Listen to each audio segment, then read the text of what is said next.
साल 2026 का पहला चंद्र ग्रहण 3 मार्च को लगने जा रहा है, जो होलिका दहन के अगले दिन लग रहा है। इसलिए सूतक काल भी मान्य होगा और इसी वजह से रंगों वाली होली 3 मार्च के बजाय 4 मार्च को खेली जाएगी। अब देखिए, होली का दिन बहुत पवित्र होता है, लेकिन इस दिन ग्रहण लगने के कारण लोगों के मन में कई शंका पैदा हो रही है कि होली कब मनाई जाएगी, रंगों वाली होली कब खेली जाएगी। तमाम प्रकार की शंकाएं लोगों के मन में है। तो देखिए, आपको बता दूं, ज्योतिषाचार्य पी चक्रपाणी उपाध्याय के मुताबिक चंद्र ग्रहण किसी को हानि नहीं पहुंचाएगा। भारत में यह चंद्र ग्रहण दोपहर 3:20 से शुरू होकर शाम 6:47 तक चलेगा। हालांकि इसका सूतक काल ग्रहण लगने के 9 घंटे पहले ही आरंभ हो जाएगा। ऐसे में इस बार सूतक काल 3 मार्च को सुबह 6:20 से शुरू होकर ग्रहण की समाप्ति यानी शाम 6:47 तक प्रभावी रहेगा। इस अवधि में पूजा पाठ करना, देवी देवताओं की मूर्तियों को स्पर्श करना या भोजन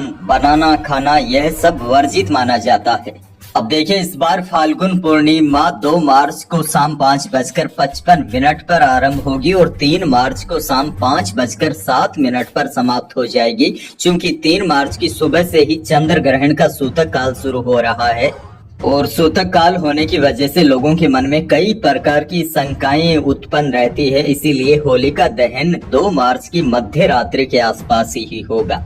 अच्छा देखिए, होली के अगले दिन एक परंपरा रही है, लोग एक दूसरे के घर जाते हैं, स्नेह मिलन होता है, बच्चे बुजुर्गों के पैर छूते हैं। तो यह सब 3 मार्च को हो सकता है, क्योंकि इसमें चंद्र ग्रहण की वजह से कोई भी रुकावट नहीं आएगी। लेकिन कई लोगों के मन में यह भी आशंका है कि 3 मार्च को कलर वाली होली खेले या नहीं। ऐसे में आप कलर वाली होली खेल सकते हैं, लेकिन किसी के मन में कुछ बड़ी शंका है तो 4 मार्च को भी कई जगहों पर रंगों वाली होली खेली जाएगी, क्योंकि विशेषकर गर्भवती महिलाओं को सूतक काल के समय घर के अंदर ही रहने की सलाह दी जाती है। बड़ी जानकारी यह है, 2 मार्च को होलिका दहन होगा और आपको बता दूं, इस बार 3 मार्च को पूर्ण चंद्र ग्रहण लगेगा, जो दोपहर 3:20 से शुरू होगा और शाम 6:47 तक रहेगा। और यह चंद्र ग्रहण भारत में दिखाई देगा, इसीलिए इसका सूतक वगैरह भी मान्य होगा। इसीलिए 3 मार्च को सुबह से ही सूतक काल के दौरान मंदिरों के कपाट बंद कर दिए जाएंगे और मूर्तियों को स्पर्श करना भी वर्जित माना जाता है।